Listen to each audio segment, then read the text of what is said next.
think we should start. All right, y'all. Welcome to week 4. It wouldn't really be a Hive meeting if I didn't start the meeting 5 minutes late. So Gotta give the stragglers time. thank you guys for not only showing up for us, but showing up for yourself, because I feel like behind a successful business, it's a lot like an iceberg, There's a lot of seconds, minutes, and hours that you don't see that go into that little bit of success. So I like to think this is one of those hours. Yeah. But week 4, we'll get right into it. I have Ethan presenting with me today. Hi. No exaggeration, social media specialist. I do a lot of the doing the social media, but Ethan has researched and has a lot of good knowledge. Would you like to? Yeah, I just spend a lot of time analyzing like which posts do well on Instagram and TikTok and why and how to replicate them. So that I find that really fascinating. Less so than posting, but I like helping people that post, But I have my own account, so I'm cooking on account. But yeah. My man is cooking. Yeah. So this week we're going to be doing on content, why you should be doing content, how you should be doing content. And before we get into anything, I kind of want to just give this advisory warning, just be completely transparent with you guys.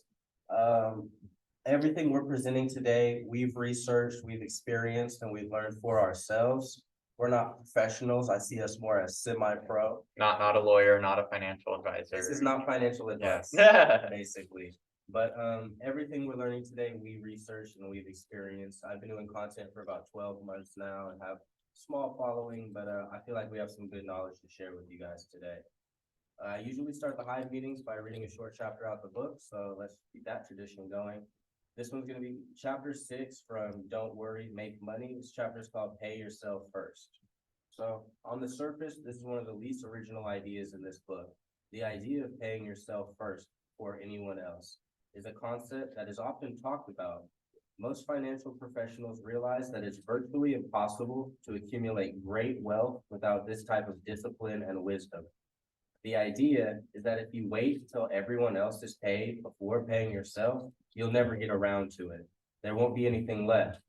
Despite its importance, however, a very small percentage of people actually implement this strategy. Their major reason, worry. If you're worried about having enough, you never will. Fear prevents you from taking the obvious steps that are needed to create abundance. Thus, this is one of the first and most important steps you need to take to nip your worry in the bud. From this moment on, make a commitment to yourself that you will ignore all thoughts of worry and pay yourself first before anyone else. Every day, week, or month, whatever is appropriate for you, write yourself a check, invest in yourself, trust in yourself, and you will have enough for everything else. I love the concept of investing in yourself because I truly believe that it will all come back to us. And that process is I love spending money on me, basically. There you go. Yeah, me too. All right. So my experience as a content creator, I mainly post on Instagram. I have a little bit under 2,000 followers. I generally reach about 10,000 accounts a month. And like I said, I have around 2,000 followers. I wanted to include that last graphic, however, because last month it says that 180 people followed you, but 60 people also unfollowed you. So a lot like our favorite stocks, we hope that it's just going to go up, up, up, up, up. But there are ups and downs to making content. What we want to do is better ourselves and try to do our best so that that overall trend over time is going up. But people are going to unfollow you. People might not like every post, but we want to just keep getting better and doing a little bit better each time to keep growing. So what is content? Anybody in here ever made content, watch content? Gabe, what kind of content do you like? What kind of content do I like? I also like climbing stuff. Some people do vlogs. I like it. Doing stuff. I don't really watch that much stuff. Okay. Climbing and vlogs is good though. It makes sense. I know Gabe climbs, so a lot of the times we watch the things that we do, so that makes sense. So what is content? Content is a strategic online post made to attract, engage, and or teach people about your business or service. So I could post a video to the internet, but if that video is not strategically made to either catch your eye, sell you something, or teach you something, it wouldn't necessarily be considered content. And the reason we want to post content as opposed to other videos is we can get a message, we can make a sale, we can acquire a customer through making content, Get and hold attention. holding that attention for sure. So now, why should we make content? My main points that I have is that we want to teach people about a product or service. We want to engage with our partners, clients, and customers. And lastly, we want to build a sort of portfolio for ourselves over time that we can look back at either accomplishments, things we've done, products we've sold, and develop our brand identity for who we are as a brand. Because just posting one or two pictures, you might not get a very good idea of who Evan is or who Ethan is. But once we sort of have these 20 posts that are somewhat cohesive, we can develop this internet identity. Yeah, that way you can know me without ever really meeting me. Even if someone doesn't follow you, they'll still usually check your account to make sure you're legit and see what you're about before they interact with you. I mean, how many times have you checked like a restaurant's social media before you go there just because you want to see if they're still open, right? And a lot of times people might come to your account, not the first day that you ever make the Instagram. It might be 3 months later that they go back and scroll through some of your old posts and they kind of get an idea of you and your business as well. Something I think is interesting from this slide is one of the reasons that we make content is not only to get our customers to buy something from us. We might find business partners that we can work with. Let's say if Ethan has a reptile Instagram page and I have a plethora of lizards that I'm trying to get rid of, it's like, okay, that's interesting. We might be able to work together and offer each other value, which is essentially the goal. So that's why we should make content. Now, this is why I make content, to be honest. I'm really trying to sell a product or a service, and just being transparent, like my Instagram, it's a very much a personality page. So the way that I see that becoming profitable eventually is sponsorships, sort of just me being my mode of business. But advertisements, sponsors, what are some ways you can make money with content? Boy, there's a lot. So advertisement, sponsors, basically content is just attention. So you can drive attention towards almost anything that's monetized to make money. You can drop merch, you can sell, or do services, you can make courses online, e-courses, you can launch your own crypto or NFT, or basically like once you have a following, there's a million different ways to monetize it. Anything you can sell off of an audience once you get one. It's just building the audience is the hard part. Once you have the audience, monetizing it usually isn't too hard. But when you get to that point, you just want to be careful to monetize in a way that doesn't offend your audience. You don't want to go too hard at it. Even when you start monetizing, you still want to keep your core content that people value and enjoy for sure. Just like a business, those core values. Yeah, and as far as like why content is important, and as far as making money with content goes, why content is important is if you want to get people into your business without spending money on ads, content is basically the only way. It gives you that like organic growth that lets people organically reach you. Whereas like if you're only getting people onto your business through ads, you literally have to pay for every single customer you get. Organic content is a lot more upfront investment and you don't see returns on it for a long time. But once you have an audience, you get literally like thousands, tens of thousands, or hundreds of thousands of dollars of free advertising through your account, because each one of those customers you get through your social media, you probably would have had to pay 3, 4, 10, 20, 40, sometimes $100 if you're selling high ticket products. But yeah, let's make that money, y'all. So now real quick, there's good content and then there's great content. And I want to give you guys a real quick example of each of them. So I didn't want to steal anything online. So this is quote unquote my content, but we'll start with what I call the good post. Pause that. Go right. Let me turn this up for you guys. So yeah, I just started this little podcast. I don't know too much about podcasting. I'm learning as I go, but this is what I would call good or okay content. Watch. Okay,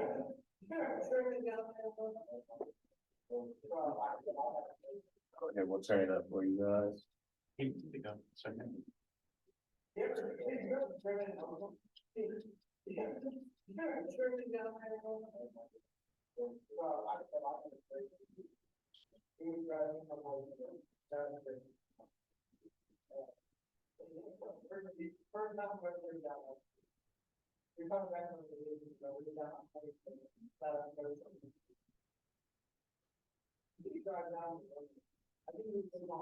It's essentially just the raw video from the podcast. Yeah. It's a decent quality, you know, we're talking about an interesting enough subject, it's okay. But then now, if you watch that next to the great content example.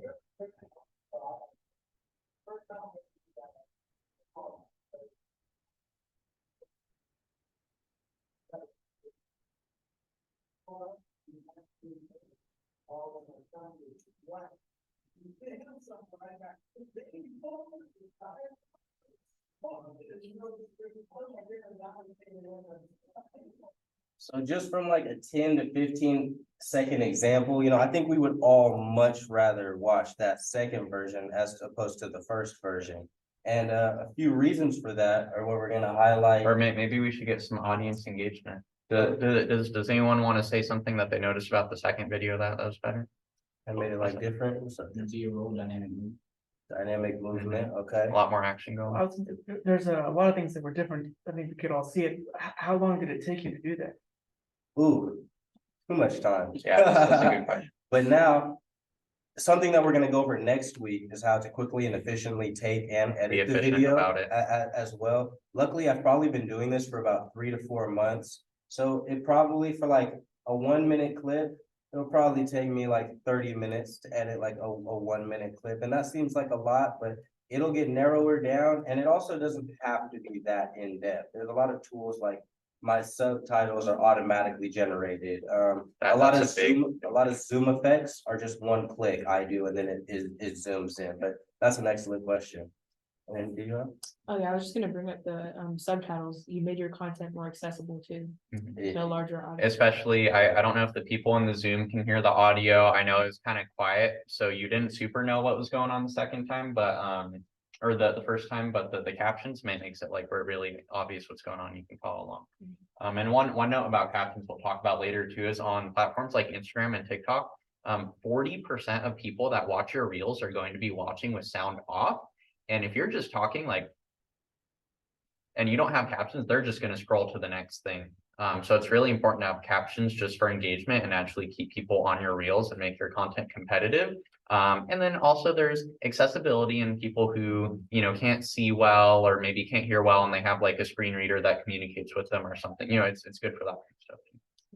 We're on the same page, so I was gonna bring that up about watching content with your phone volume off. I do that all the time. Yeah, I do it, but yeah. And then not only the no volume thing, but also the accessibility. We can't assume that everyone can hear that watches our video. We can't assume that everyone speaks English that watches our videos. So the wider range of people that you make your content accessible to, the more range of people that can appreciate it. So now let's look at in depth some of those things that I did that took the good content and made it great content. So one of the first things is they were both quality images. There wasn't much of a caption on it, but properly cropping and formatting your content is important. You know, a lot of us watch YouTube like this and then go on TikTok like that. So if we're making TikTok videos, we should be filming in a way that our audience and customers can easily appreciate and engage with. Being stimulating, visually capturing your attention. That's why the second video was better. There's just more going on. What was up? So does that mean you recommend shooting vertically or horizontally? Well, that's a question that you have to ask when you're going into, where would you like to post your content, do you think? Many places. I mean, I guess Instagram and TikTok, maybe So- Facebook a little bit. Instagram and TikTok both use the portrait mode of filming. So if you record in portrait, you'll be able to easily post that to your Instagram and TikTok. Yeah. Instagram, TikTok, LinkedIn, YouTube Shorts are all portrait mode formats. So you want to film in portrait mode. If you want to have your landscape video accessible for YouTube too, you can film landscape, but just have it kind of more zoomed out with the camera so that you can have landscape and then zoom in, and then you'll have enough area on the sides to cut off to make a portrait mode video as well. But you'll need really good lighting and a like high megapixel camera to like take footage from farther away and be able to zoom in and still have it not look grainy. From personal experience, every time I pick up my camera right now, I'm filming in portrait. There's just more traction on those websites. That's where I put my stuff. So yeah, that's a cool little cheat code that I would use for the content in portrait mode. Because essentially with our content, we don't want to necessarily recreate the wheel. Because if we recreate the wheel with our content's gonna work. It's gonna be a wheel. We can post it. But do we want our business to be represented by this wheel or by one of these wheels? Because this is a wheel taken from something that already existed, content we like, content that's been made, content we've seen, and we just put our own individual twist on it that we like.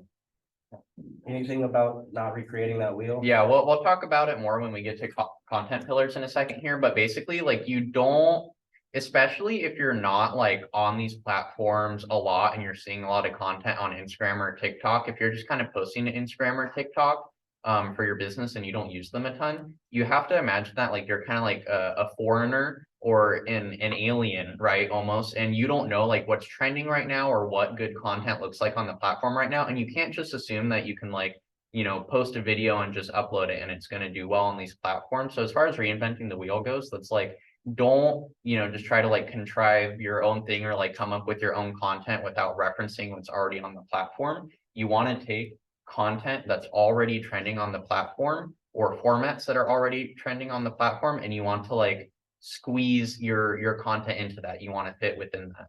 So if a lot of people are like let's say like a talking head video where it's just me going like, hey guys, this is my business, blah blah blah.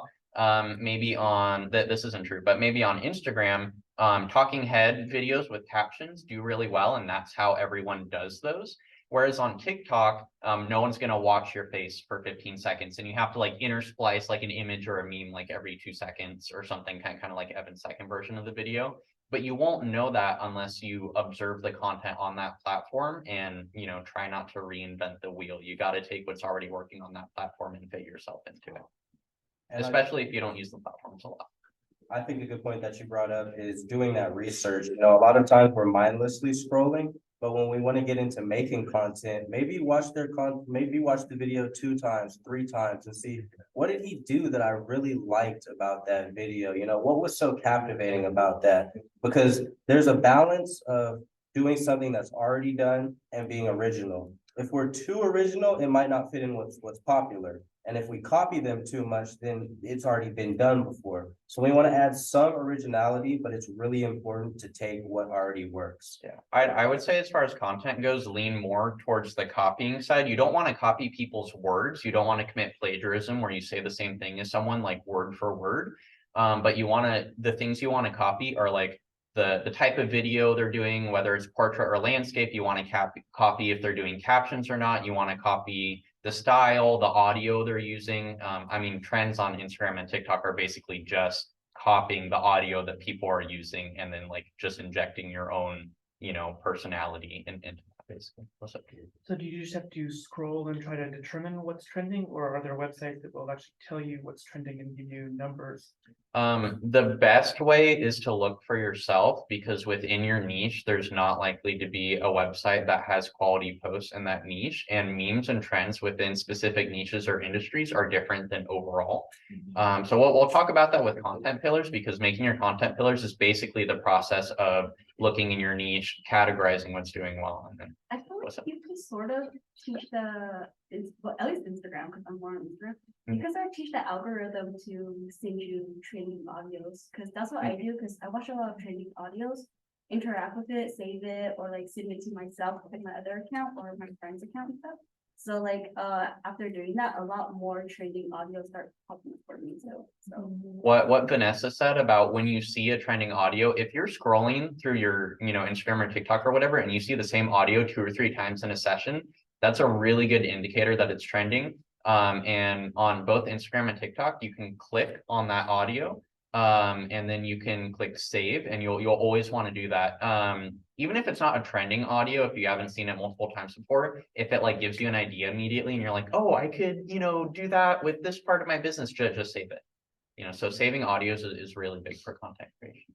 I know that Instagram also has this little arrow when the audio is trending too, or that's what helps. Oh yeah, that's smart. So Vanessa said Instagram has a arrow, that indicates when audio is trending or not. Sometimes they'll be marked differently. Maybe it's a fire emoji on TikTok or whatever different things. But yeah, something like that. So now that we kind of have an idea of what content is, some of the strategy behind it, let's focus on how we can make some of our own content. This is sort of a newer concept to me that Ethan actually introduced to me earlier this week. And it's the idea of content pillars. So essentially, what are these content pillars? They're really the bread and butter that makes up our account. It's what works for us. And it's sort of our niche. I don't like to say too much of a niche, but it's good to have a general idea of who your audience is and what your business does as well. So what I did is I laid out my Instagram. It looks great, right? No, I'm just kidding. But basically, it has some sort of theme throughout, which you might not be able to tell initially, but when you kind of get into the strategy and the analytics behind it, this is how I broke my Instagram down. It's basically all blogs, ads, personality, and modeling.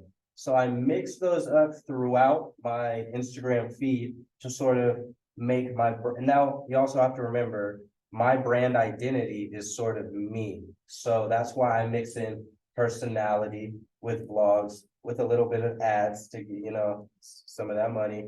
And then, yeah, pretty much rotating these pillars that you have not only will keep your page interesting, but I've noticed that maybe, for example, my personality does a lot better than my modeling. Okay, that's interesting. So now I know that I should be posting some more personality a little bit more often than modeling. But I kind of want to do some of this with you guys. So does anybody have a brand or a business? Roman, let's do you, my guy. So let's say if you have, now Ethan says 3 to 5, I kind of landed on 4, but we can start with 3 and we can see if we get more. What do you think are 3 things that you could post kind of on a repeated scale?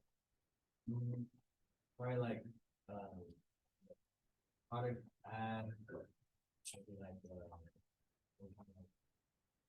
montage to showcase it. Okay.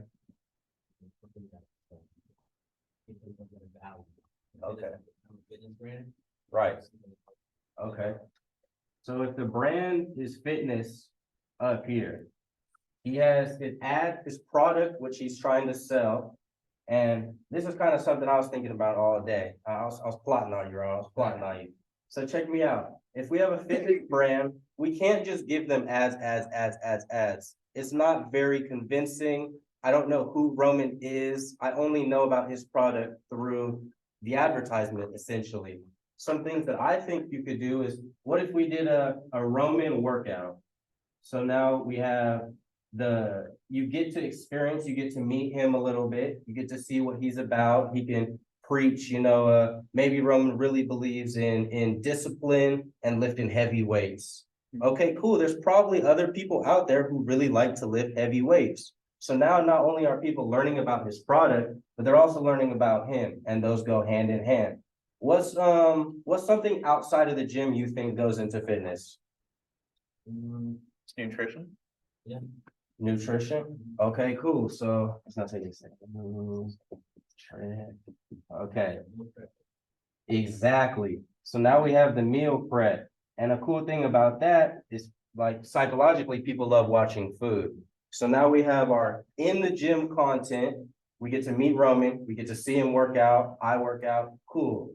We get to see what he does before and after the gym, outside of the gym. So we're not just stuck in the gym. And then this is his main selling point. So balancing him, his life, and his product out will help him be a little bit successful. Does anybody else? Maddie, would you like to do a pillar? No.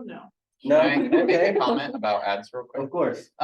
So something to keep in mind is, if you're here, you're probably doing social media to sell something, which is totally fine. But you have to recognize that people do not care about your business at all, and advertisements do not create any value for your consumers. Even if you post an ad that's like, oh, 50% off spring sale, it doesn't create value for your users because they don't care about your business. And that's just a cold hard truth that you have to get in there. You have to earn that over the course of a long time. So for ads in your content pillars, if you're monetizing your account, you'll always want one of your content pillars to be ads, but it's very important to recognize that ads usually, unless you're very creative and work hard, do not create entertainment, emotion, education. They usually don't create value. And you can spice up your ads by making them very entertaining, very funny, and you should really try to do that. But ad content will always, almost always perform worse than just native content that might be primarily motivational, primarily entertaining, primarily educational, primarily funny for either of those maybe. So that's just something that's important to recognize. You might want to set yourself a limit intentionally that maybe only 1 in 6 or 1 in 7 posts are going to be advertorial. And when you do that, you'll still want to really try to make them entertaining to the best of your ability, but do expect they won't perform as well as native content, and you really can't overload your audience with those because you'll break your goodwill. What's Your way around that is making your ad look like your native content. Yeah, so you always want to make your ad look like your native content, but even if you do that, you still can't like go over a certain ratio of like ads to native content because people know it's ads even if it looks like native content at least a few seconds into watching it. That's just my 2 cents, but I've seen that accounts that advertise about 1 in every 6, 1 in 7 posts and really try to make their ads entertaining do the best, but ads almost always compared to the other content that account don't perform as well. And that's okay, the ads are like a necessary evil. One of the main ideas behind these pillars is kind of like Ethan said, is adding value, I don't want to work with you if it's not going to add value to my life. I don't want to watch your content if it's not going to add value to my life. So nutrition information, entertainment, they both add value to me. So then I am more inclined to watch that ad, more inclined to buy that product type of deal. Adding value is also going to, over time, get you more engagement, get more people really hooked and following you and engaging with your content. Corey, did you have a question? Yeah, it was just a comment. I was gonna say, I've seen a lot of accounts do well where instead of maybe having an ad in their bio, they're like an affiliate or something, and they'll have a coupon code because they know that their audience already uses that. So you don't have to make ads all the time for like Yeah. Gymshark or whatever. You can just say use mine for 10%, and you're benefiting as the person, getting money for selling it, but you're not like putting Yeah. it in their face all the time. Yeah, that's totally legit. I've seen a lot of people like fitness influencers, what they do is they'll just work out in Gymshark or use a video and they'll just make normal content, but maybe wearing a sponsored outfit, but they don't make the actual post like advertorial at all. They'll just, do their normal entertaining exercise post and they'll say, oh, you want to get Gymshark? Check the link in my bio if you want to support me. And a lot of the times that like maintains the goodwill. People are like, good video. And, if I do want to use Gymshark, I'll use your code because I like you. So Right. what's up? What do you think about buying an existing account to take advantage of the platform they already have? That's a good question. So buying existing accounts can work. It's important to recognize that it's against the terms of service for both Instagram and TikTok. So if you get caught, you may lose your account. But a lot of people do it and have good results with it. And there's not anything unethical about it. You can totally do that. But if you buy an account, you just want to really recognize what made people follow that account in the first place. Because if you do a bait and switch where you buy an account, with 60,000 followers and 10% engagement, which is great. And then you just totally do a 180 and change the content, or you only pump ads, you will see everyone stop interacting with the content. You'll see everyone, a lot of people unfollow the accounts that aren't bots at least, But yeah, so if you buy or take over an existing account, you just want to really make sure you understand what makes that content appealing so you can keep doing that. Okay. It's like if you're buying an account with 10,000 people, let's say you buy all that account did was post memes. So like 8,000 of those people probably really like memes. They follow that account, they like posts because they like memes, So now if you hit them with the workout content, they might be like, whoa, I don't go to the gym, bro. I like memes. Yeah. You know what I'm saying? So you want your audience to align with what you're posting. But that's a very good, it's a very interesting comment because with my first ever YouTube channel, I was like, okay, cool. My homie had 5,000 subscribers. He didn't want it anymore. Gave him $100 for it. And all his stuff was video games. So then I posted my vlogs on there and I was like, why do I have 5,000 followers but only 40 views on my videos? It's because that it wasn't aligning with the audience that was already there. But that's definitely a solid question. I like that. We also have a little bit more room on the whiteboard. So would anybody else like to just run through some pillars, maybe for their business, give some examples? JBV, what do you think are some pillars? This is Vanessa. I'm sure everyone knows JBV, but Vanessa makes custom hair ties and she also does content as well. So if we have 3 boxes for you, what do you think are 3 different types of content that you can post that are essentially help your profile overall? I actually made a content plan for you in the past, so if you remember some of those pillars I made for you, that's Oh, great. head time. I know that well, okay, these are what I think my pillars are, so I have like just regular sewing videos. Sewing Just videos, so sewing. process. Yeah, Okay. and then so a lot of people like watching those because they like the sound of the sewing machine. Oh. And then, Yeah. yeah. And then another one is just like educational on like how to wash scrunchies, how to put the clips and stuff together, you know? So Cause you I don't can say do my like, clips onto my bows. 'cause- Like product how-to almost, or Okay, product or description, maintenance. information. And then, yeah, and then the other one is like sort of educational in the sense where it's like, how to like take care of the product or like how to Okay. assemble the product.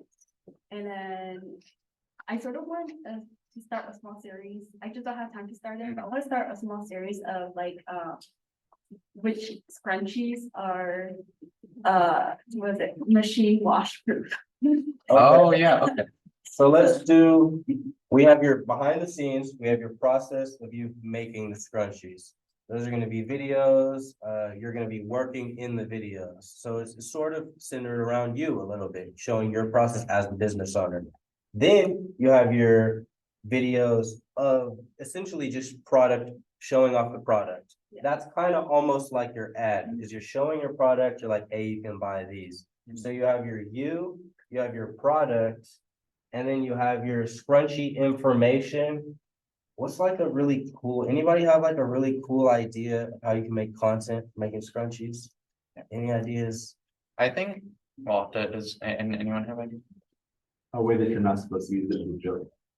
Okay, Oh, comedy. that's good, yeah, comedy is Comedy really pillar. good, so like scrunchies, how not to, or whatever. Yeah, Find that- some that- bald that's- people, put a that's good. scrunchie I on like their that. heads, be like, don't do that. Yep. That's cool. Get those like kind of really ugly chihuahuas that just have hair on their head and like put a little scrunchie around it. You know, like me on 3 hours of sleep when I, wear my scrunchie, whatever. That's cool. Yeah, I would say for content pillars though, you just really want to analyze what value they're creating. So it's like, what value is a behind the scenes or making scrunchies type video producing? Some value could be it's interesting, it's satisfying to watch something be made. It could be educational if people want to make their own scrunchies or they want to see what goes into a scrunchie. Maddie? I was gonna say the other thing is like customers wearing it and like posts of, if you sell it like Steam Expo or anywhere else, then minor plug, but like customers wearing them or stuff like that. Yeah, customer usage is a really good content category. It depends. Yeah, ways to style them. That's pretty good. But yeah, you just want to make sure you're always creating value with your content pillars, but we'll get to the 4 Ds and how value is created in a second, so it might be better to talk about that. But does everybody kind of sort of understand the ideas that if you have 3 types of posts that you can make, it sort of makes your life content balance a little bit easier. You don't have to wake up in the morning, okay, what kind of video am I gonna make? Now I have to record the video, now I have to edit the video, now I have to post the video. That shit is stressful, just straight out. If you can come in, make 3 posts that you like, and then just rotate them, it's like, Vanessa's like, okay, I know I'm doing behind the scenes today, so I'm just gonna set up my tripod and record that. Or I know that I'm posting my other people's products today. And then you rotate those things and you get over time sort of this layout of about 15 posts that has your brand identity, it has your product, it has a little bit of everything in there. Any questions about content pillars though? I mean, I thought it was interesting. I only learned about it recently myself.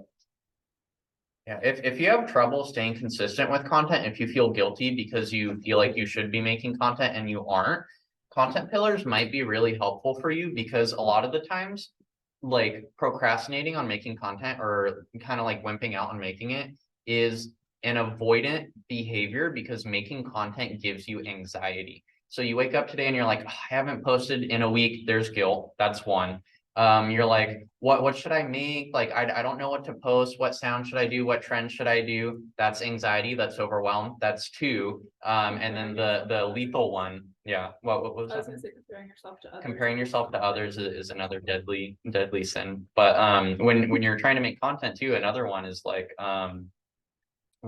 how should I film? Where should I film? What position should I do? What camera should I do? And then once you start getting into that mental mess of like, oh, what do I do? What's blah, blah, blah, it's dead. It's not gonna happen that day unless you're like feeling really good that day. Probably not gonna happen. So content pillars is like a shorthand of Vanessa knows like, okay, this is one of my things. I'm making scrunchies, get the camera out. This is one of my things. I'm washing my scrunchies today, get the camera out. This is one of my things, I'm, I don't know, patching up one of my scrunchies today, get the camera out, whatever. What's up? I don't know if this is still the case in 2023, but I feel that perfectionism when it comes to content creation is really gonna kill you.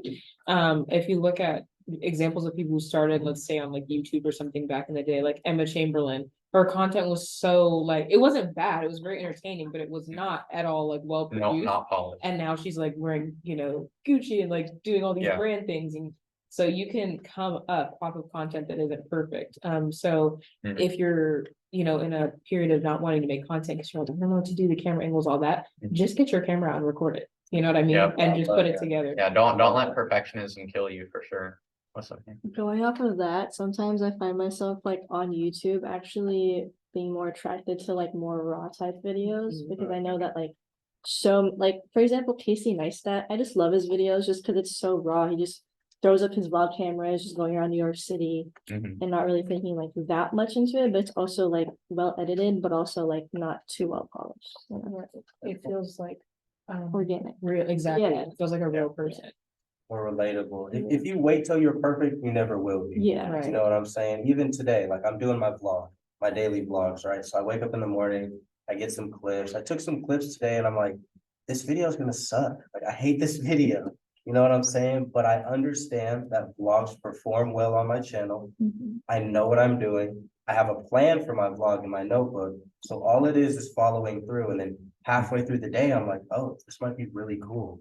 You know what I'm saying? So trust yourself. It doesn't have to be perfect. I really like that point. That's solid. And what Evan said about having his vlog planned out, so it makes it easier to execute.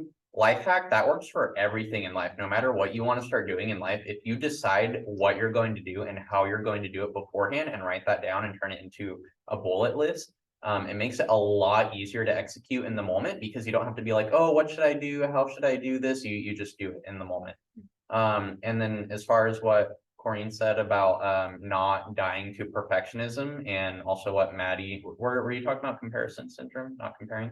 So the combination of both of those two together means that you need to look at other accounts in your niche to understand what kind of content is going to do well for you and to inspire you. But you shouldn't compare yourself to someone that has like 1 million or 2 million followers because they probably have a full-time team filming and editing their content, and that is not achievable for you. And you probably won't be able to get that kind of output without spending like 40 hours a week on content.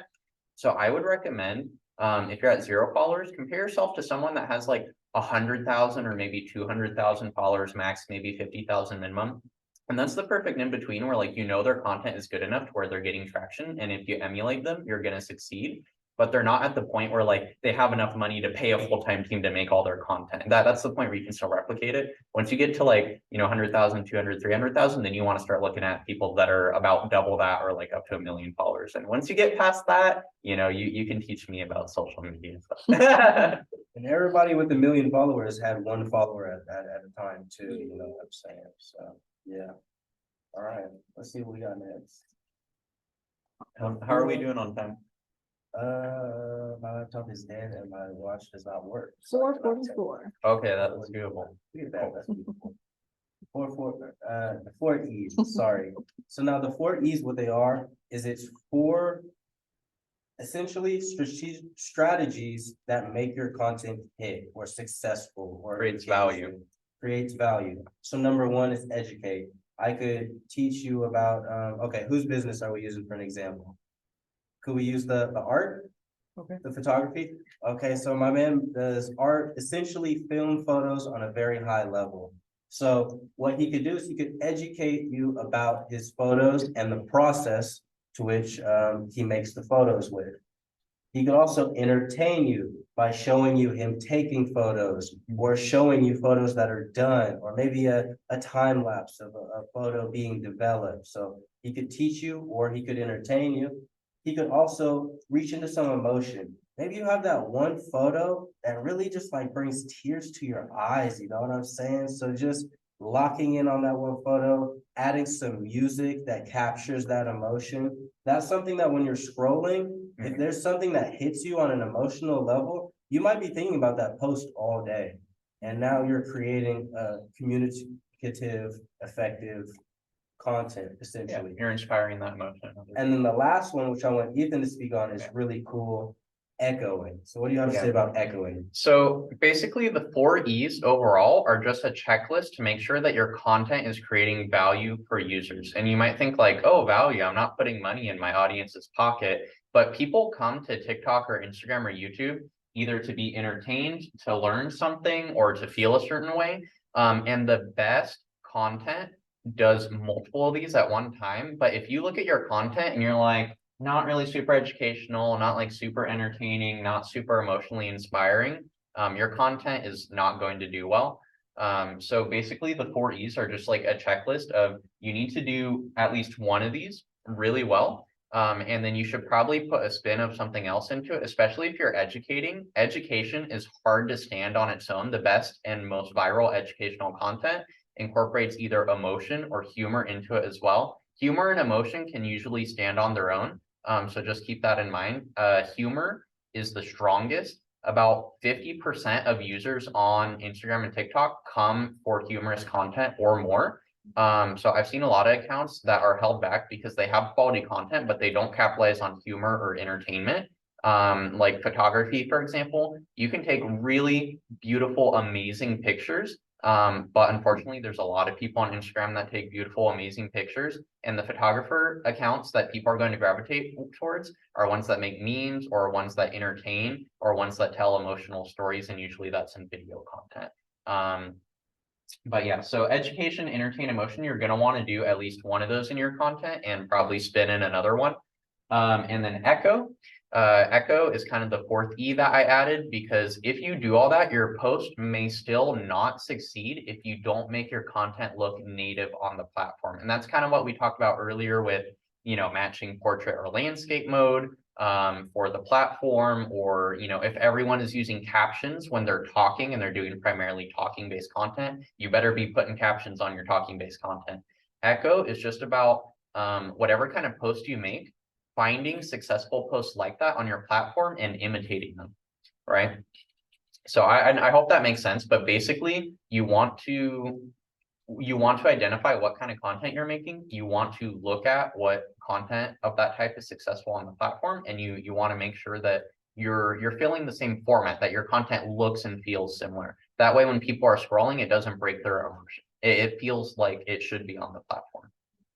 It kind of comes back to like the whole not reinventing the wheel thing. Yeah. You know what I'm saying? Yeah, same thing. We want something that that like, even it doesn't have to be an account with 100,000 followers. It could just be an account that you as a person really like, so you want to make something that's sort of down the street from what they make. It's like, okay, I really like this, so I'm sure there's other people like me out there who would like something similar to it. But yeah, 4 great ways to kind of make your content resonate, essentially. You could also incorporate this with your pillars. You have your educational pillar where you teach them about your business. You have your entertainment pillar where you do your business, or maybe behind the scenes, whatever people like to see. You have your emotional pillar where you show as a business owner what you go through.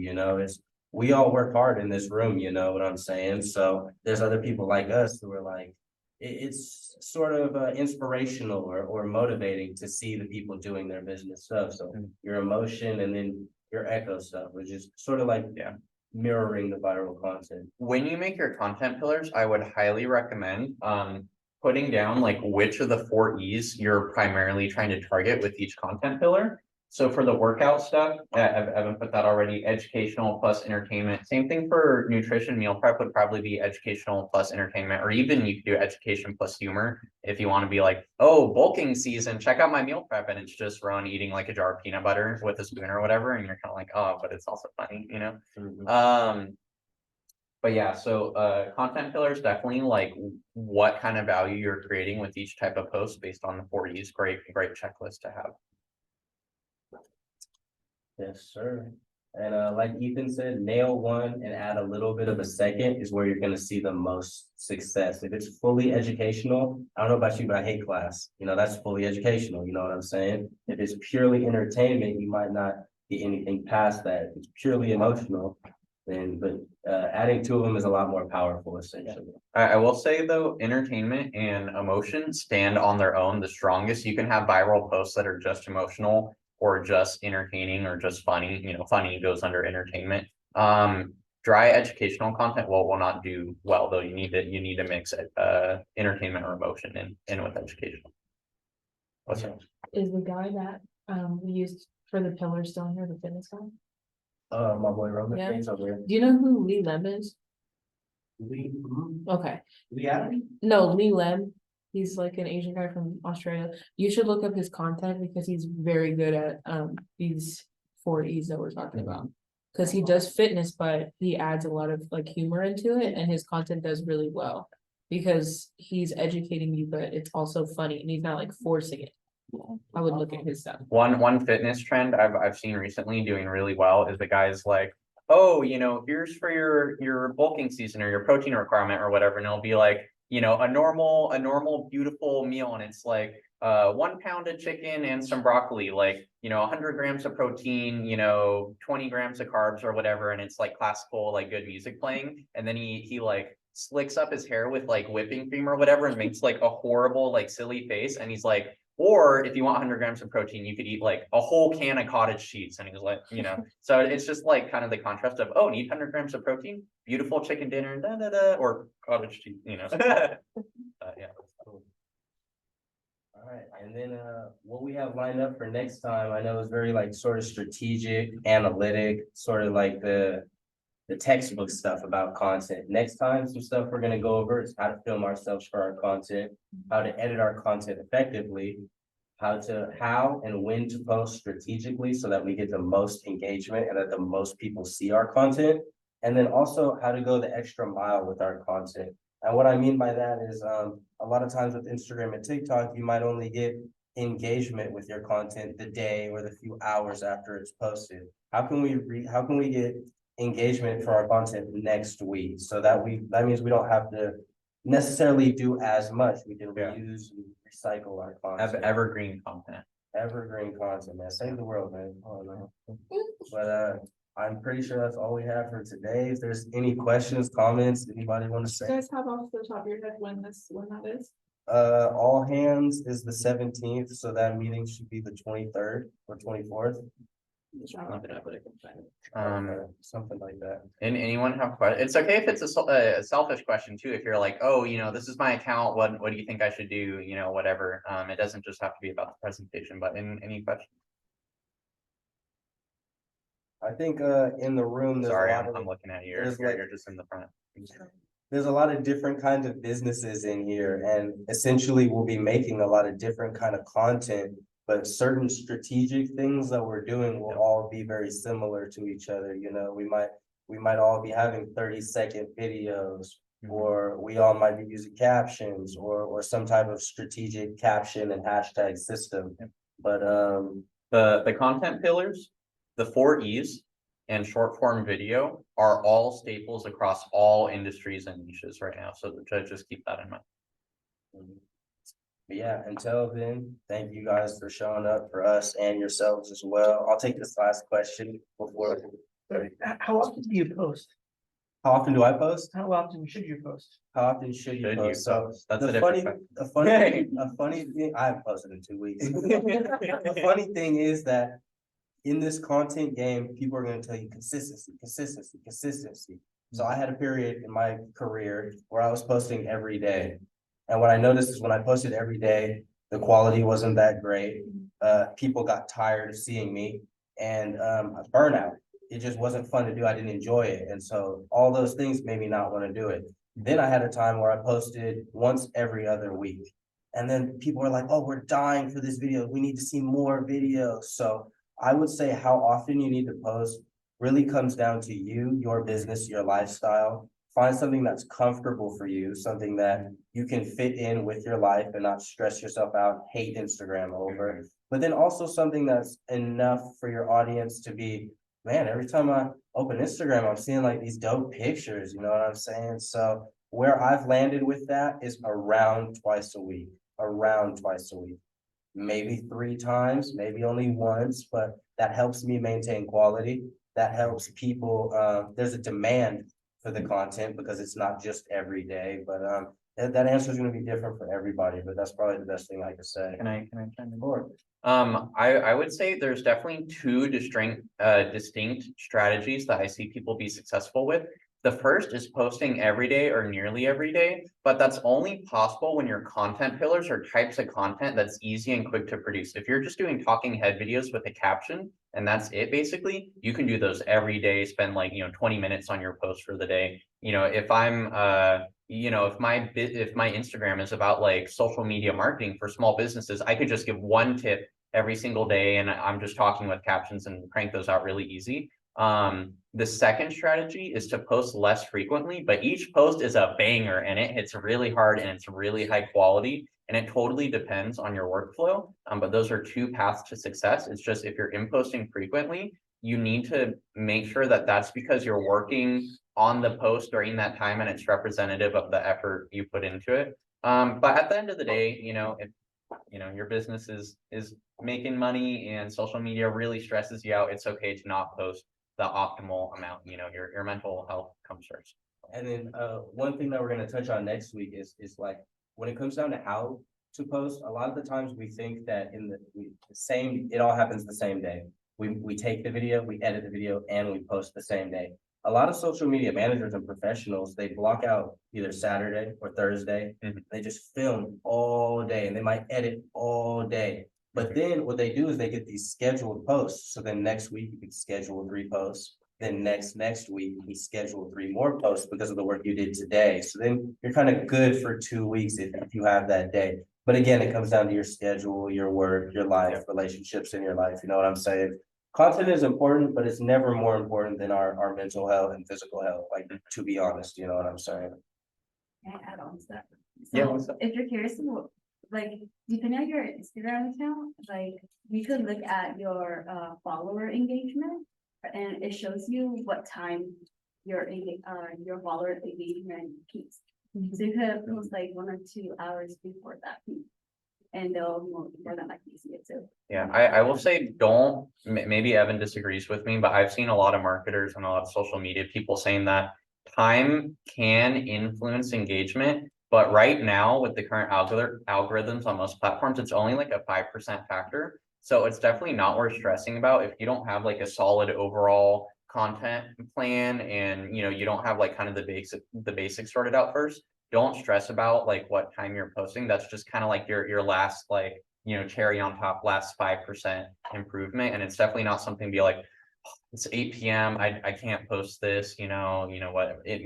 No, How do you feel? I completely agree. There's some guidelines that we will give you, like maybe don't post after 9 p.m. because people are going to bed, or don't post before 5 a.m. because no one in the world is awake. But if your goal was to post at 2 p.m., you had class, then you had to go get food, and now it's like, oh shit, it's 2:15, like I can't post anymore. Or even 6. You know, like it's not like it has to be 2 p.m. on a Tuesday morning on the dot when the sun is outside. You know what I'm saying? On the first night of the full moon. Yeah, especially if you have your content pillars, if you have a strategic video, it's like Ethan said, something like 5 to 10%. But we're just trying to get everything in there. But that's a good point. I wanted to ask too, was there any part of the presentation that confused anyone? Do you feel like the content pillars or the 4 E's or anything else was explained sufficiently? Or is there anything like that tire analogy, dog? I don't really know where you're going with that. Can you explain that again or anything like that? I think a bike tire would have been better. A bike tire? Oh, Alright, okay, feedback for next time. for this one? Bike tire? Yeah. I ride Benz, man, come on now. No, I'm playing. A bike tire would have been more efficient. But when Ethan told me don't recreate the wheel today, I thought it was interesting because if we come up, like we said, we want to balance what works with what we have. If we come up with something totally original, it might look like this, you know what I'm saying? It works, it's content, but like, do we want our content to be on that level? It's like we can skip a few steps if we skip them. What kind of bike? Like motorcycle or just like bicycle? I wasn't being serious. Yeah. I rarely. Alright, well, I think it's about closing time. I don't wanna keep people over time, but I'll be maybe Evan too, but I'll be hanging out for a little bit if anyone wants to talk to us personally and show us their account or whatever. Thank you guys for coming through. Evan made the PowerPoint, so he should get like 70%. Even did all the research. It's 50-50. Let me see, is there anyone in the Zoom that has questions? No? Okay, goodbye.